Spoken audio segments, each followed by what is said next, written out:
안녕하세요. 아침마다 새로운 이의 장준식 목사입니다. 오늘은 시편 22편을 묵상하면서 하루를 열어봅니다. 그리스도인이라면 시편 22편을 읽으며 제일 먼저 떠오르는 장면은 십자가에 달리신 예수님의 모습일 것입니다.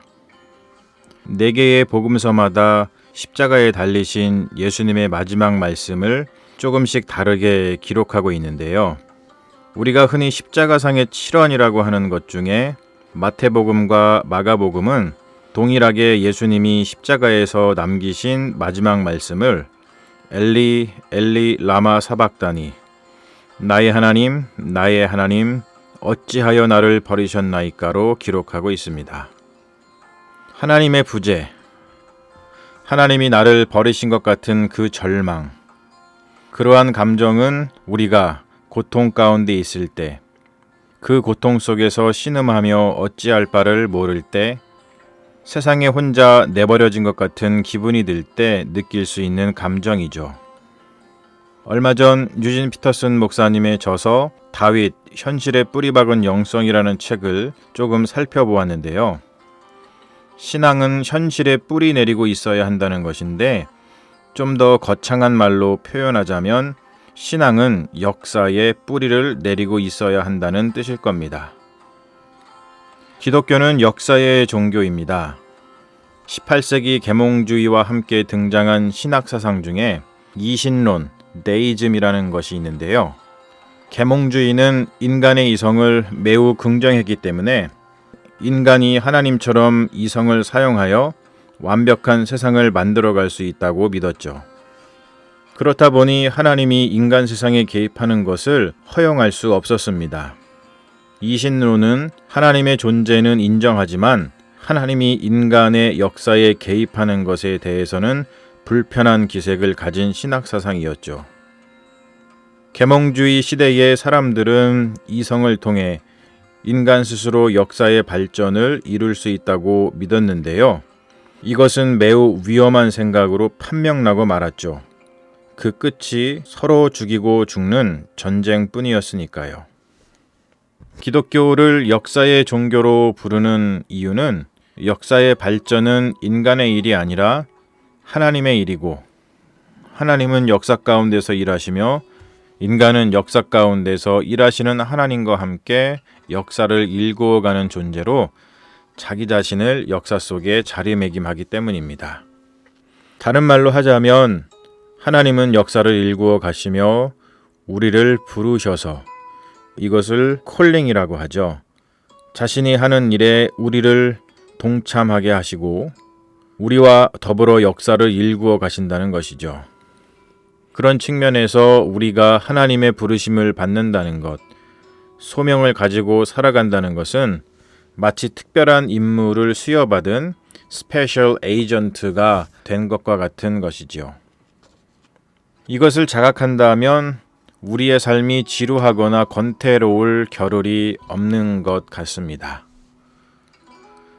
기독교는 역사의 종교다라는 것을 생각할 때 시편 22편은 구체적인 역사를 떠오르게 하는데요. 한국 역사의 길이 남을 장수 이순신 장군이 생각납니다. 시편 22편에 드러나고 있는 다윗의 고뇌와 이순신 장군이 지은 시조 한산섬 달 밝은 밤에에 드러나고 있는 고뇌는 같은 것입니다.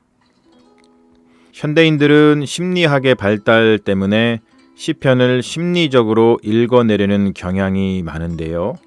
그러나 우리는 시편을 읽을 때 심리적으로 읽기보다 역사적으로 먼저 읽을 필요가 있습니다. 다윗은 이스라엘의 왕으로서 적군의 침입으로부터 백성을 지켜야 할 의무를 가지고 있었죠.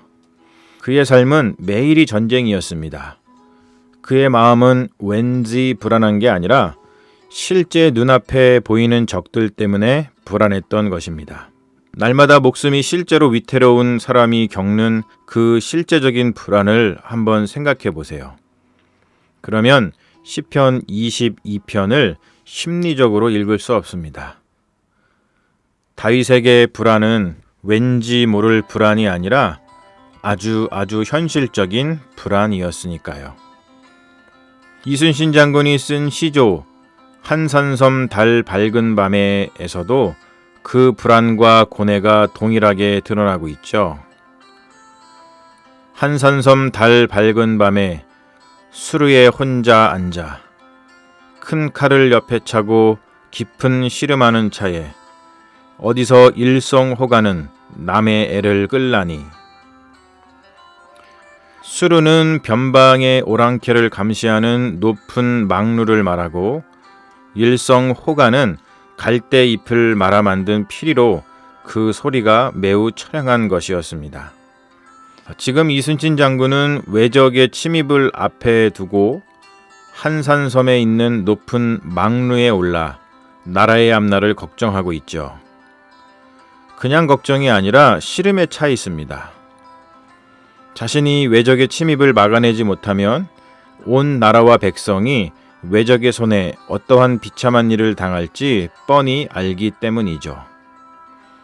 그때 어디선가 처량한 피리 소리가 들려옵니다.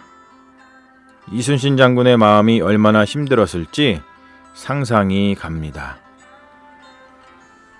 다윗이 하나님이 이끄시는 역사 속에서 자신의 역할을 잘 감당하지 못했다면 이스라엘은 어떻게 되었을까요? 아마도 사사시대와 같이 주변 나라들 때문에 가난과 핍박 속에 사는 게 아닌 것처럼 살게 되었을 것입니다.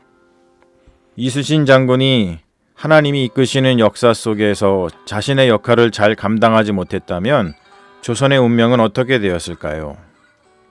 일제강점기가 400년은 앞당겨졌을지 모릅니다. 그리고 지금 대한민국이 존재하고 있을지 미지수죠. 예수 그리스도께서 하나님이 이끄시는 역사 속에서 자신의 역할을 잘 감당하지 못했다면 인류의 운명은 어떻게 되었을까요? 아무런 소망 없이 죄의 지옥에서 여전히 살고 있었을 것입니다. 역사 속을 살아가는 우리들, 때로는 그 역사 속에서 하나님의 부재를 경험하여 하나님이 안 계신 것처럼 느낄지라도 우리도 다윗처럼 시편 22편에 흐르고 있는 하나님에 대한 신뢰를 끝까지 저버리지 않는다면 신실하신 하나님은 우리의 그 신실함 속에서 일하시며 우리의 헌신과 순종을 통해 당신의 구원 역사를 쉬지 않고 이루어 나가실 것입니다. 사랑하는 여러분, 우리는 역사 속에서 일하시는 하나님을 믿는 그리스도인입니다. 그리고 하나님은 우리를 부르셔서 당신이 이루어 가시는 역사에 동참시키십니다. 내가 나에게 주어진 일을 잘 해내면 주변이 평화로울 것이요, 주어진 일을 잘 해내지 못하면 실제적 고통이 우리에게 다가오는 것이죠. 그러니 우리 하나님의 신실하심을 믿고 주의 이름을 부르며 우리에게 주어진 일을 최선을 다해 해내면 좋겠습니다. 그러면 나는 오늘 역사를 이룬 역사적인 인물로 하나님의 마음에 기억될 것입니다. 여러분, 좋은 하루 되세요.